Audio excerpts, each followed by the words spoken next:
Desejo, na noite desse dia, cumprimentar a todos os irmãos com a doce e gloriosa paz de nosso Senhor e Salvador Jesus Cristo. Meu nome é Daniel, sirvo a Deus como presbítero, né, na igreja local aqui, na cidade de Boa Esperança, Ministério de Boa Esperança, sob a liderança do presidente pastor Paulo Henrique, né? E nós temos esse canal particular também, que faz parte do nosso Ministério da Palavra, da Pregação, do ensino da palavra, né? Esse canal tem por título Minha Bíblia, Minha Vida, né? Nós cremos que a Bíblia, ela faz parte do viver cristão.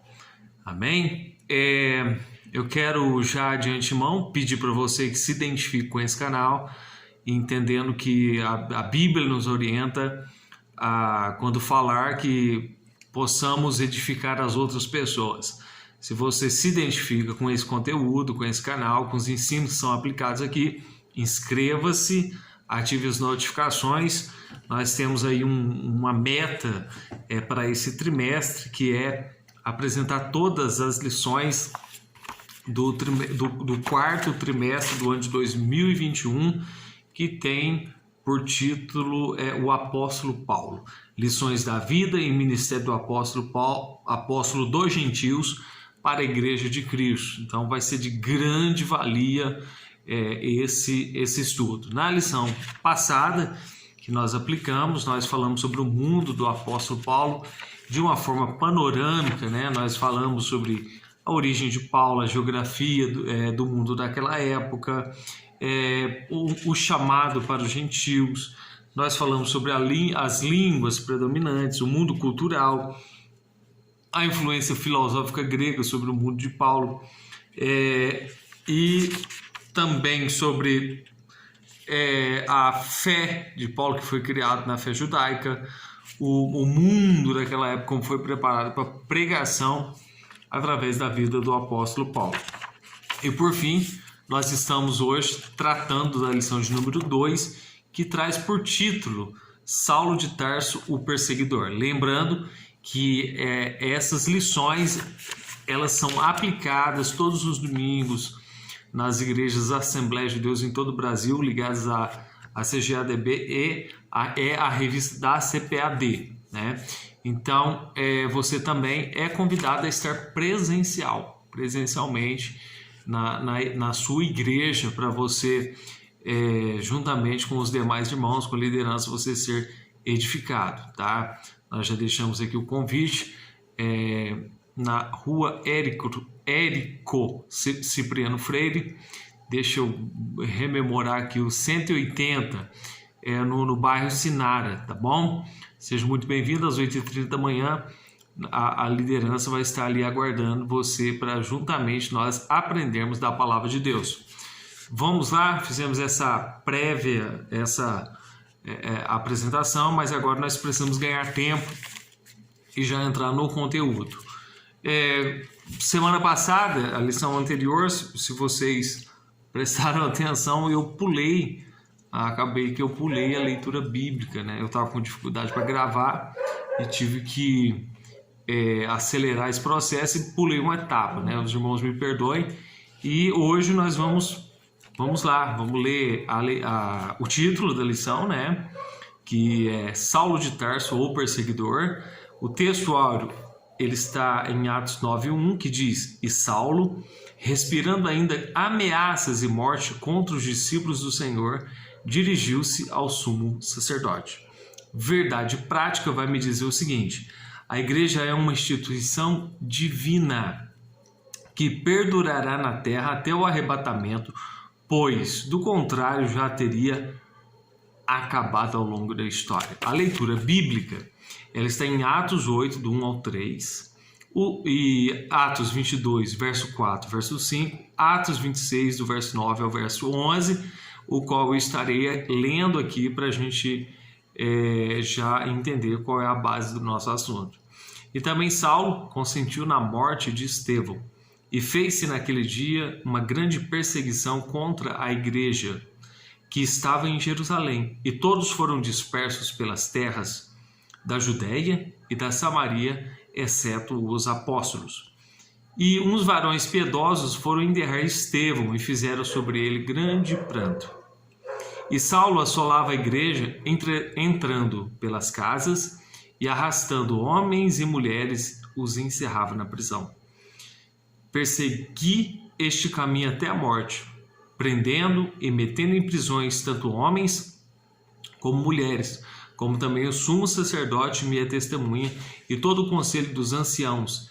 E recebendo destes carta para os irmãos, fui a Damasco para trazer manietados para Jerusalém aqueles que ali estivessem, a fim de que fossem castigados.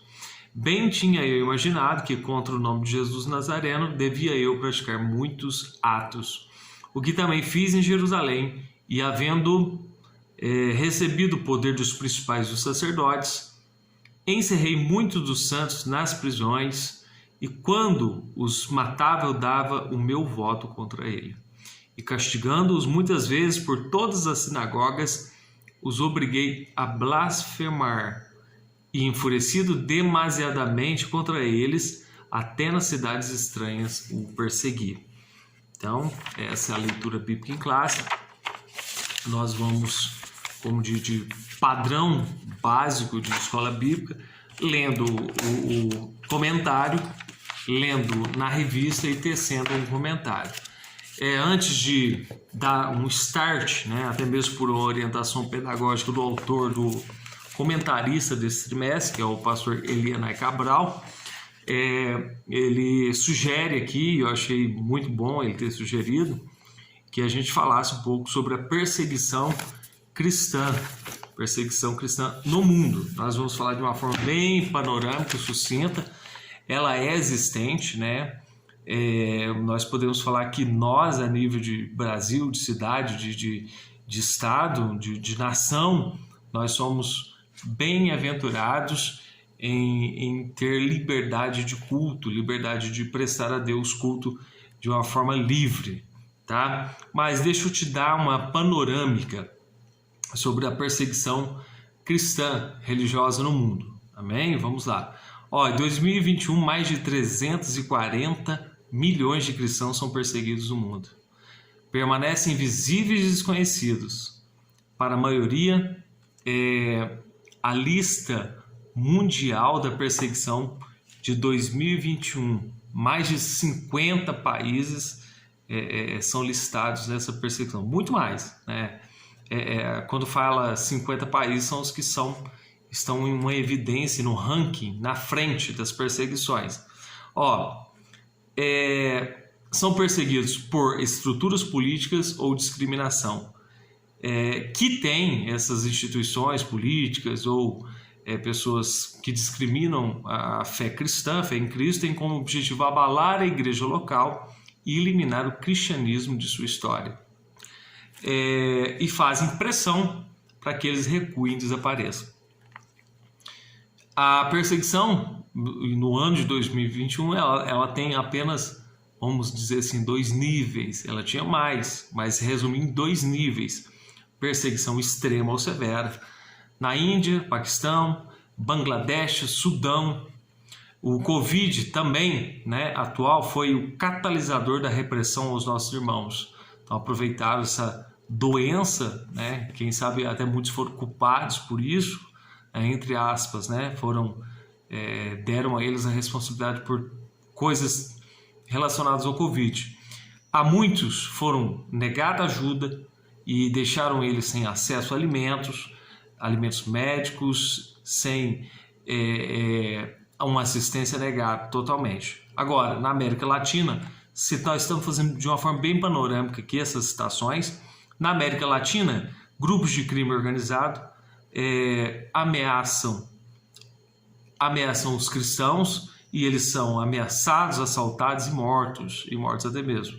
No México, o México retorna ao ranking de perseguição aos cristãos. Depois nós vemos a Nigéria no top 10, China, ela tem monitoramento, restrições. Se você acompanha a mídia aí, você vê que a China ela destrói templos, retira cruzes da igreja e muitas coisas que a mídia nem divulga, né? Você consegue essas informações apenas por mídias cristãs que têm interesse de registrar e relatar esses fatos para ajuda e para pedidos de oração.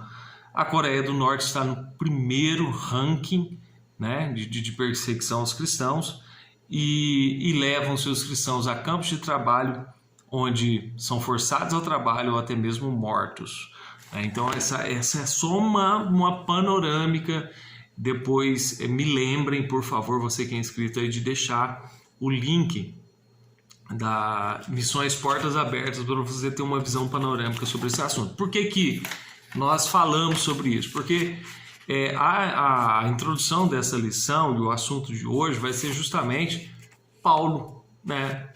Mas Paulo não se tornou apóstolo? Sim, ele se tornou apóstolo, né? E antes de falar dos males e das mazelas que ele fez, é bom citarmos que, mas se agora se alguém está em Cristo, nova criatura é, as coisas velhas se passaram. Antes de Paulo ele se tornar um pregoeiro do Evangelho de Jesus Cristo, um dos maiores da sua época, ele teve um passado, a qual ele assumiu.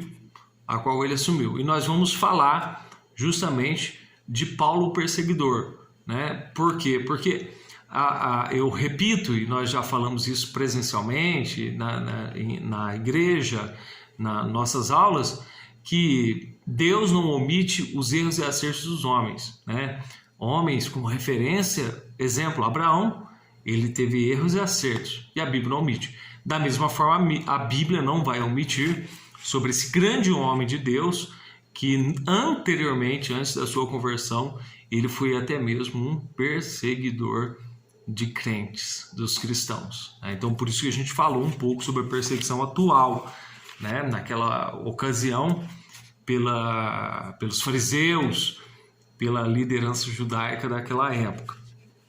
Já vamos à introdução para ganhar tempo e vamos lá. A introdução diz: a história da expansão da igreja no livro de Atos mostra um fariseu zeloso, Saulo de Tarso. Este tinha prestígio religioso e cultural entre os judeus.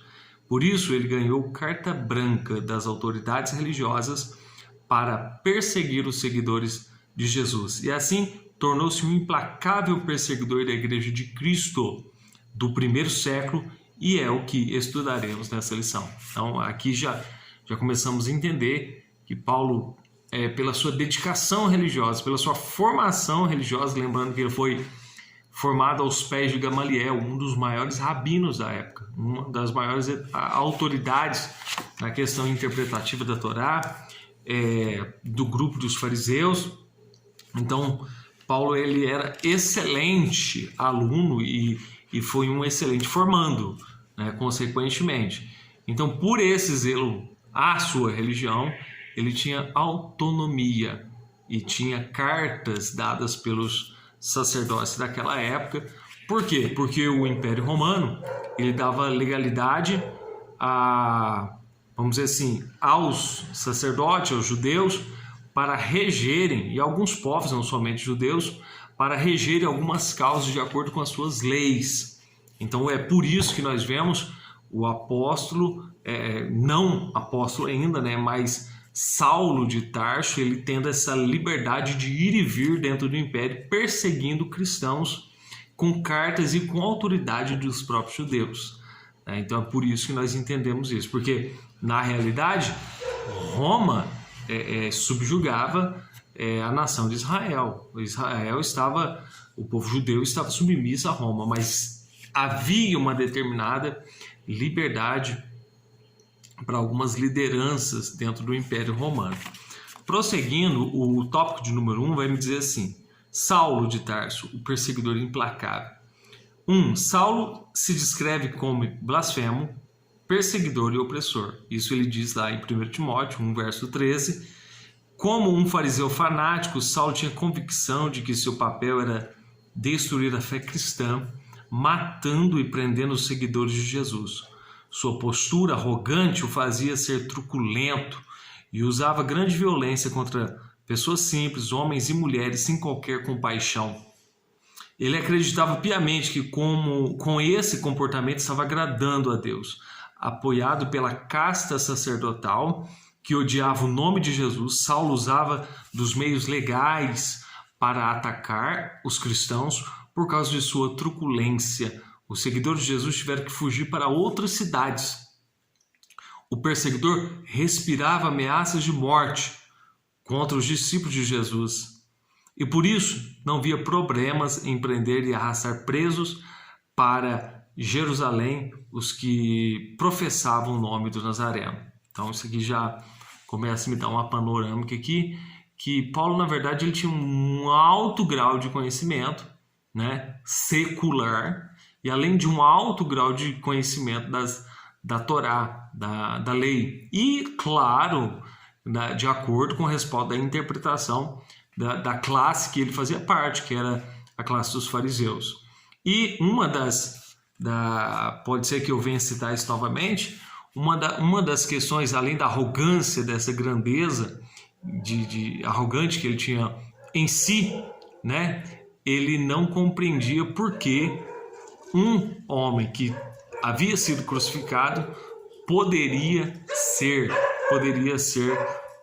o Messias. Então, na concepção dele, isso não casava, isso não batia, isso não tinha um nexo religioso, não tinha um nexo para ele ligar um ponto ao outro, né?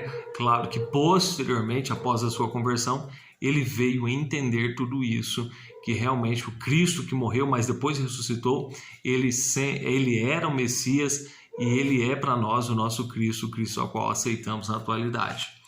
Então, ele arrastava pessoas, maltratava pessoas, levava cativas. O número 2 já vai dizer assim: as ameaças de Saulo de Tarso. A expressão respirando ameaças de morte descreve Saulo de maneira figurada, como uma fera selvagem que ameaçava sua presa. Então, o grego original, a linguagem que foi escrito a Bíblia, ela só traz uma figura aqui da ideia que gostaria de estar expressando.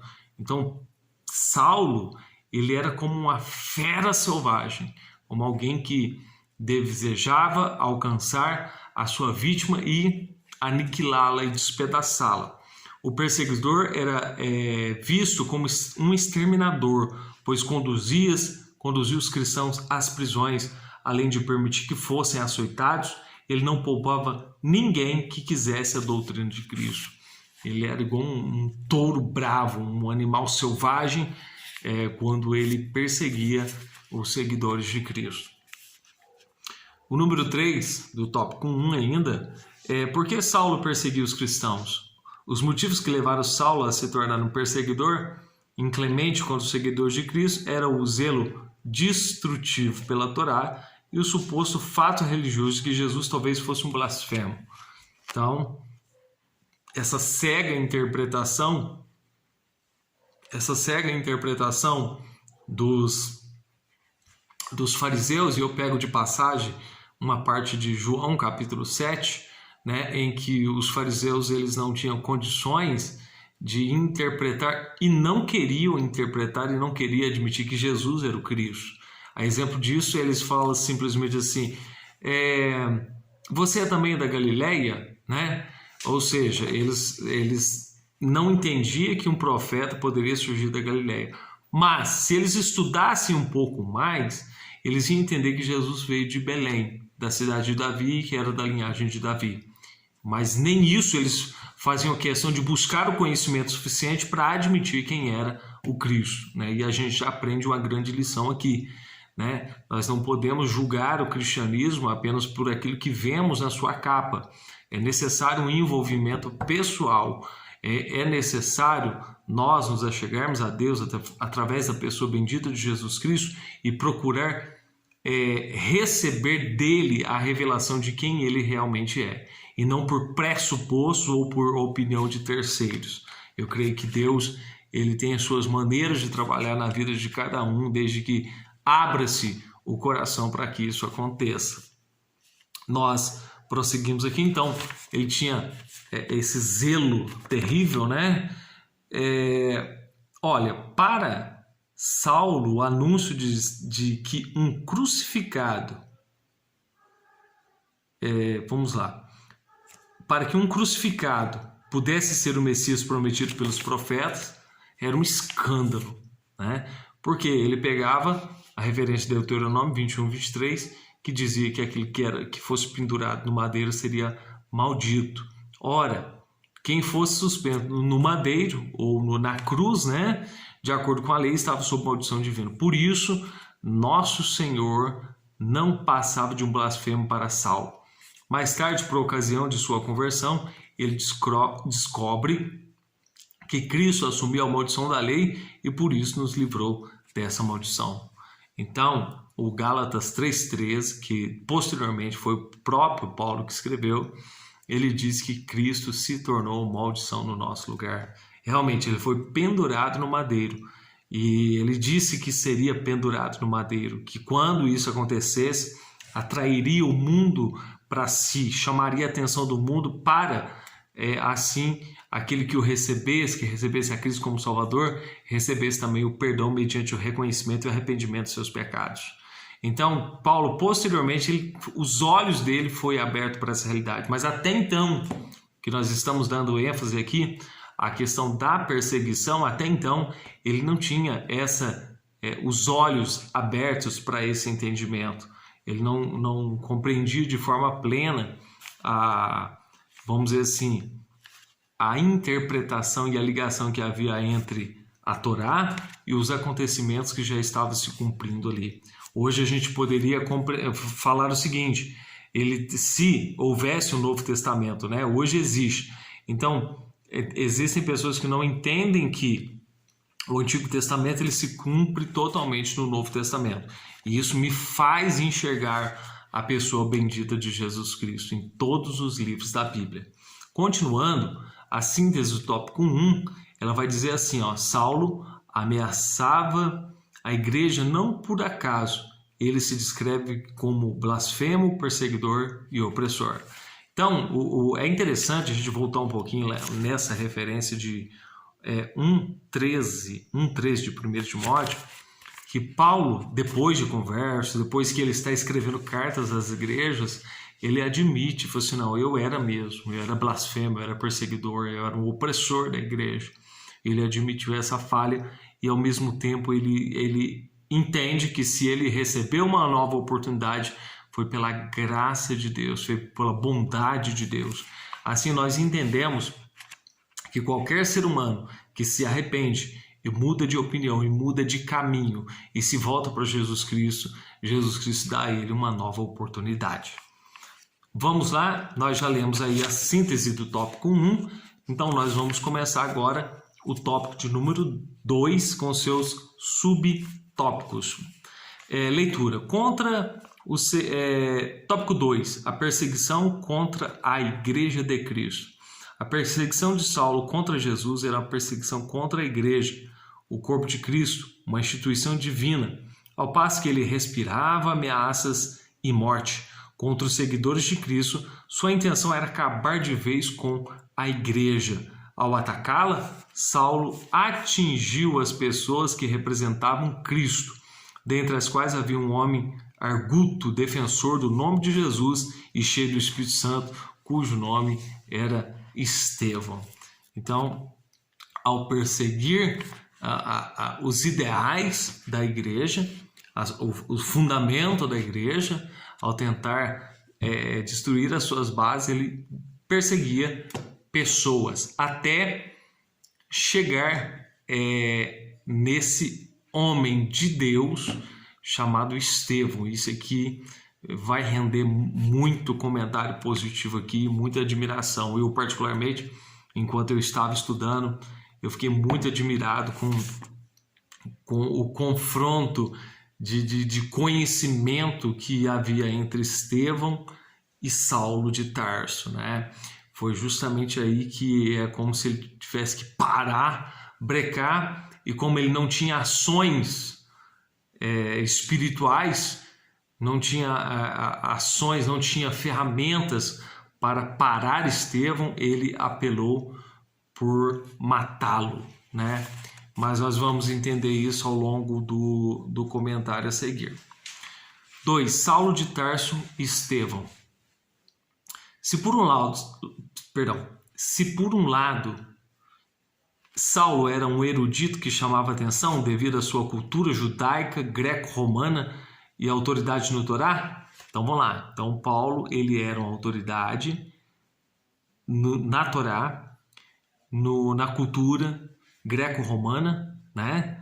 Agora, e o Estevão? Estevão era erudito no judaísmo, com grande capacidade do Espírito para confrontar ideias contrárias aos ensinos de Jesus. Então, ao passo que Paulo, sim, é inegável que ele tinha muito conhecimento, tinha conhecimento literário, tinha conhecimento na oratória, tinha conhecimento da Torá, tinha uma ótima argumentação, ele tinha tudo isso, né? Ele é afirmado ao longo da história que Paulo tinha direito, né? Formado em direito. Então imagina a eloquência dessa pessoa ao debater pontos de vista. Mas ele se deparou com alguém, e esse alguém, essa pessoa é Estevão, que além de ter um domínio sobre os assuntos do judaísmo, além de ter uma fluência no conhecimento relacionado à Torá também, além disso, ele tinha algo que ninguém e nenhum homem poderia combater e nem pode combater. Ele tinha o Espírito de Deus na vida dele.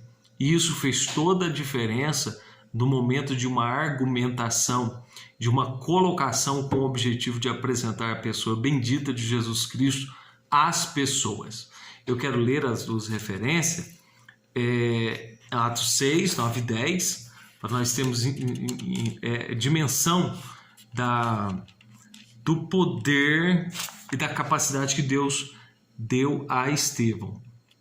Diz assim, levantaram-se alguns que eram da sinagoga dos chamados libertos, e dos sirineus e dos alexandrinos e dos que eram da Cilícia e da Ásia.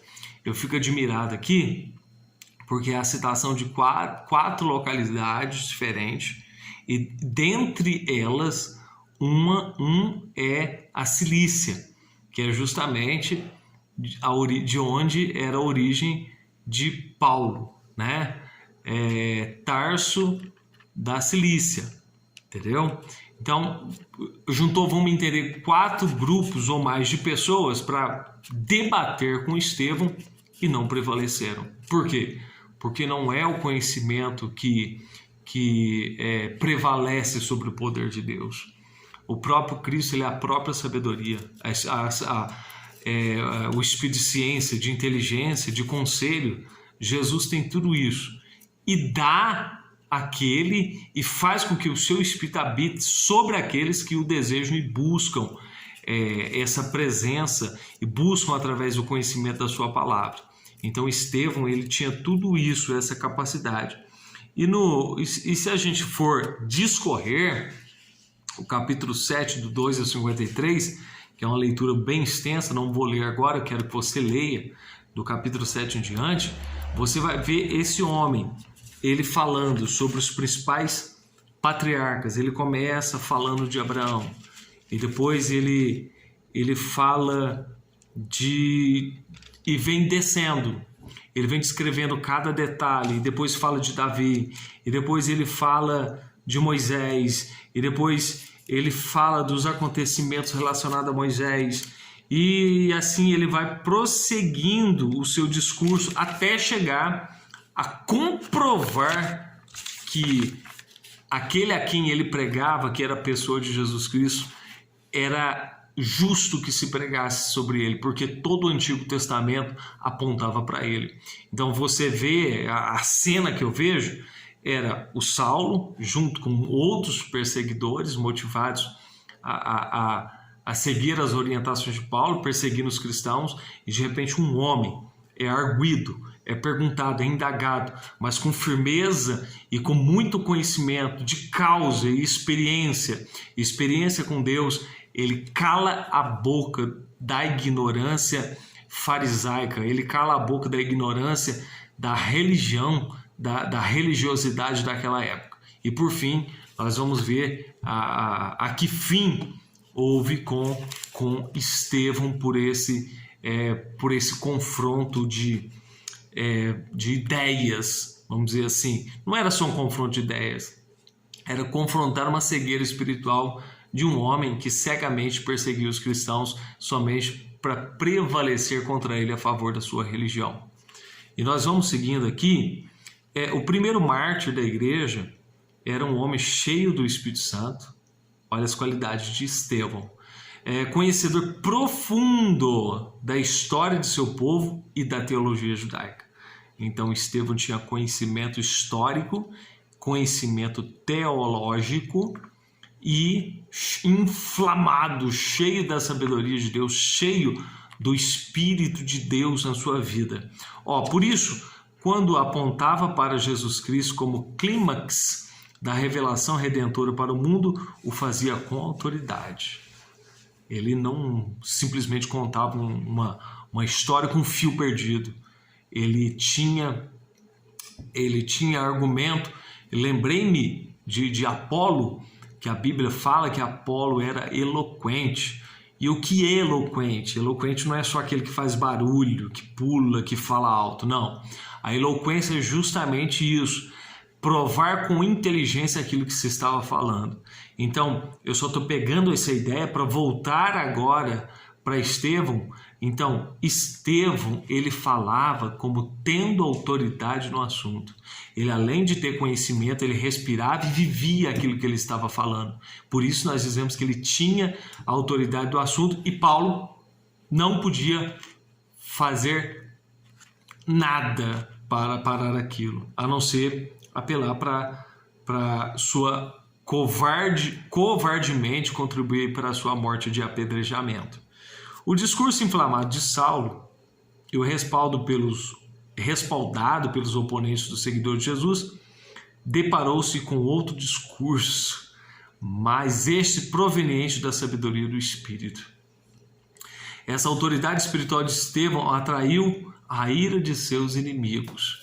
Então, pelo fato de Estevão pregar com autoridade, pregar com graça, pregar com o Espírito de Deus, ungido, cheio da unção, atraiu para si inimigos. A Bíblia diz no capítulo 6, o verso 5 e o verso 11. O 5 diz assim: E este parecer contentou a toda a multidão, e elegeram Estevão, homem cheio de fé do Espírito Santo. Então essa é uma qualidade dele. E o verso 11 diz: Então subornaram os homens para que dissesse: Ouvimos-lhe proferir palavras blasfemas contra Moisés e contra Deus. Então seus inimigos logo arrumaram uma mentira. Ele está blasfemando contra Deus, contra Moisés. E assim, por isso, com o pleno consentimento de Saulo, no 58, nós vamos ver isso mesmo. Nós vamos ver no capítulo 7, o verso 59 e o 60. Capítulo 7, 59 diz assim: E apedrejaram Estevão, que em invocação dizia: Senhor Jesus, recebe o meu espírito. E o verso 60: E pondo-se de joelhos, clamou com grande voz: Senhor, não lhe imputes este pecado. E tendo dito isso, adormeceu.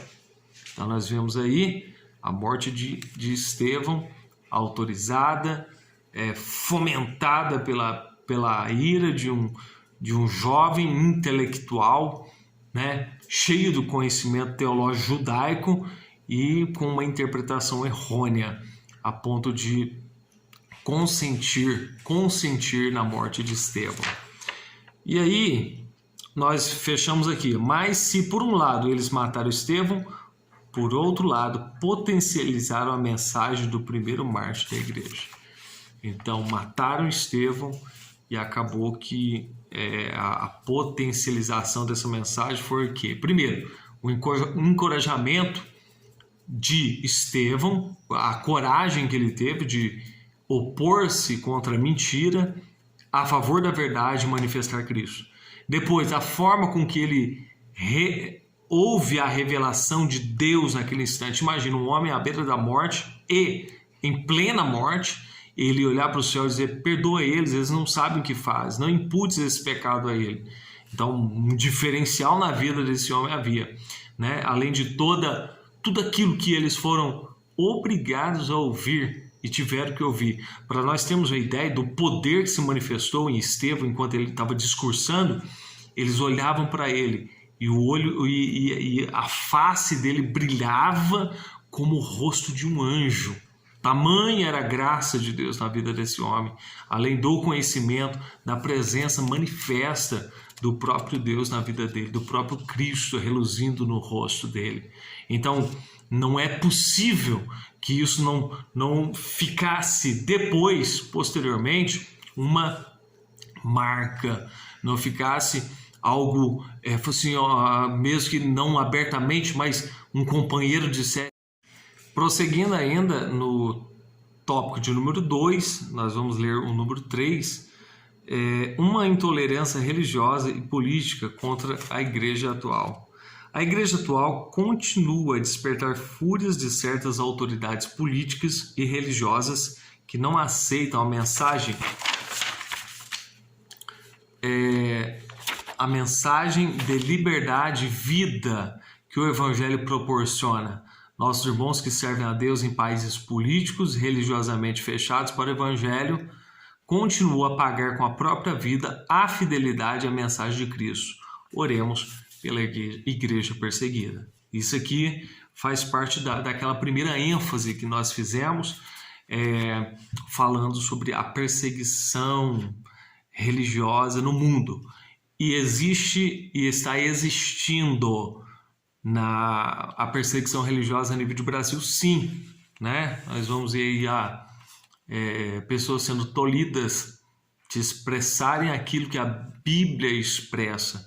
Isso já é um fato, né? E nós temos como dever orar e nos encher da graça de Deus e do conhecimento para sermos verdadeiramente apologetas dessa geração, defendermos aquele que primeiro nos defende, tá? Mas e eu convido você também, desperto você a aproveitar a liberdade religiosa que temos. Se você tem a oportunidade de se converter verdadeiramente a Cristo, faça hoje. Se você tem a oportunidade de ir ao seu culto religioso, à sua igreja, faça hoje, porque não vamos dizer assim, jogando praga que nós não fazemos isso, mas pode ser que daqui a um pouco de tempo, muitas pessoas, de acordo com o ritmo que as coisas vão, elas não têm a liberdade de falar mais do nome de Jesus. Esse fica um alerta para nós e que oremos também por aqueles que estão em perseguição em todo o mundo. A síntese do tópico 2 vai me dizer o seguinte: a perseguição de Saulo contra Jesus era uma perseguição contra a igreja de Cristo, mas a igreja de Cristo não pode ser destruída porque ela é invisível e ela é real e ela é formada não só de pessoas, né, em ambientes físicos ou locais. A igreja de Cristo ela é formada por pessoas que saíram para fora do mundo e há uma promessa sobre a igreja, aqueles que saíram para fora do mundo, que as portas do inferno não prevalecerão contra ela, porque ela foi edificada em Jesus Cristo. Iniciando agora o tópico de número 3, o qual vai me dizer assim: quando um sistema se volta contra a igreja. Como era a perseguição contra os primeiros discípulos? Saulo de Tarso liderou uma perseguição contínua e violenta. Ele prendia os primeiros cristãos, mandava açoitá-los e não havia escrúpulos, mesmo com mulheres e crianças. Sobremaneira, perseguia a igreja de Deus e a devastava.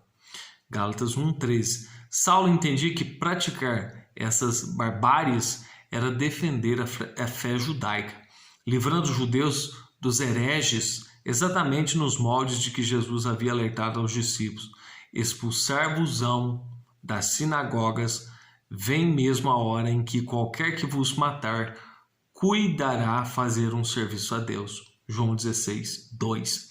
Então Jesus tinha predito isso. Só tem gente que vai matar vocês pensando que estão fazendo serviço a Deus. E em destaque aqui, esse perseguidor era Saulo antes da sua conversão. Então Jesus, tudo que acontece na atualidade já há um aviso. Jesus já avisou, desde a questão das perseguições, das lutas, das situações, das dificuldades na vida que as pessoas enfrentam, que os cristãos enfrentam, e desde aquilo que nós destacamos até na aula passada, as promessas que estão na Bíblia, arrebatamento, o que há de vir, o julgamento final, o julgamento dos mortos do vivo, tudo isso são promessas que vão de acontecer. Se ele disse, nada cai por terra. Diz a palavra de Deus, céus e terra mudarão, mas a minha palavra não há de mudar. O número 2 do tópico 3 vai me dizer o seguinte: perseguição, tortura, método. Parece exagero afirmar que Saulo de Tarso torturava os primeiros cristãos, mas é o que ele mesmo declara em seu testemunho pós-conversão. Além de castigá-lo fisicamente, ele empregava a tortura psicológica para induzi-los a blasfemarem. Entretanto, apesar da violência empregada com açoites, prisões e tortura psicológica, apedrejamentos e mortes, muitos dos discípulos fiéis a Cristo não negaram o nome de Jesus. Então, apesar de toda a tortura psicológica, apesar de toda a tortura física, eles não negaram o nome de Jesus. Eu quero falar um rápido relato aqui, lendo o jornal Mensageiro da Paz, uma perseguição muito acirrada no Iraque, e o pastor, ele mandou, escreveu, declarou algumas coisas até mesmo para outras igrejas de outras nações, pedindo, não peço que ore para que as perseguições acabem, eu peço que vocês orem para que aqueles que forem perseguidos e tiverem que enfrentar a morte, eles possam enfrentá-las sem negar o nome de Jesus Cristo. Então essa era a maior preocupação dele, Então isso é uma realidade atual no mundo. Número 3, do tópico de número 3, nós vamos ler aqui, diz assim: perseguição aos pentecostais. No início do movimento pentecostal no Brasil, nossos pioneiros sofreram toda sorte de perseguição e violência. Muitos deles sofreram agressões físicas e psicológicas. Tudo isso porque pregavam uma doutrina que a religião oficial não aceitava. O que dizer de Daniel Berg e Gunnar Wingren, os primeiros pastores dos primórdios das Assembleias de Deus no Brasil? E tantos outros irmãos perseguidos nesses rincões brasileiros? Ao olhar para o passado, devemos enxergar o presente e conscientizar-se de que a obra pentecostal custou alto preço. Não pensemos nós como quando eu digo assim, em questão de denominação evangélica Assembleia de Deus, não sendo exclusivista, mas porque nós estamos tratando, pelo menos nesse bloco, parte da nossa história, Não pensemos nós que se chegamos e se o evangelho chegou até nós hoje, na atualidade, se somos conversos a Cristo, não pense que foi por um mérito pessoal. Muita gente, muitos líderes, muitas pessoas, foi citado aqui os fundadores da Assembleia de Deus, que sofreram sim perseguições, açoites, ameaças, mas não desistiram. E por isso o evangelho foi passado adiante até chegar em nós. Então é bom que a gente olhe no retrovisor do passado com esse sentimento de gratidão e de valorização, fazendo jus àquilo que nós temos de valioso hoje, que é a nossa crença, a nossa fé na pessoa bendita de Jesus Cristo, através de homens e mulheres que expuseram a sua vida até a morte. Partindo agora para a conclusão, se a igreja fosse uma mera organização humana, já teria acabado, mas é uma instituição divina edificada pelo próprio Cristo. E por isso a igreja subsiste ao longo dos séculos e continuará a subsistir até a vinda gloriosa de Jesus para arrebatá-la. A igreja é de Jesus. Então nós, nessa lição, tivemos a oportunidade de falar um pouco dessa parte que não podemos omitir a respeito da pessoa de Paulo, que foi Paulo justamente como um perseguidor da igreja. Elencamos aqui as características persecutórias de Paulo. Então Paulo era de Saulo, né? Foi uma realidade na vida dele antes da sua conversão. Destacamos aqui sobre a perseguição da igreja em Atos e esclarecemos a respeito de um sistema contra a igreja. E também destacamos no final que a igreja de Jesus Cristo ela é invisível. Ela tem a sua igreja, mas ela faz parte do corpo místico de Cristo. Existem muitas analogias na Bíblia que nós entendemos que Jesus é o noivo, está na figura do noivo, né? É o noivo e a igreja é a noiva, a qual ele deseja encontrar com ela, estando ela sem mácula, sem rúgula, sem mancha nenhuma. Então a igreja é de Jesus Cristo. Ele deu líderes para guiarem o povo até Cristo, mas nem mesmo os líderes, eles podem dizer que são detentores de um conhecimento ou de um poder que sobrepõe ao poder de Cristo, o amor de Cristo, a graça de Cristo em favor da igreja. Eu espero que você tenha na noite desse dia ou no horário que você esteja assistindo essa aula, você tenha se edificado através dessa palavra, tá? Aprovando Deus, né? Provendo Deus, nós estaremos aí na semana que vem estudando a lição de número 3, que vai trazer por título a conversão de Saulo de Tarso. E vamos progredindo assim no conhecimento, para que o nome de Jesus seja glorificado através da minha e da sua vida, para louvor dele, tá bom? Fica com Deus, que Deus abençoe a você e a sua casa, em nome de Jesus.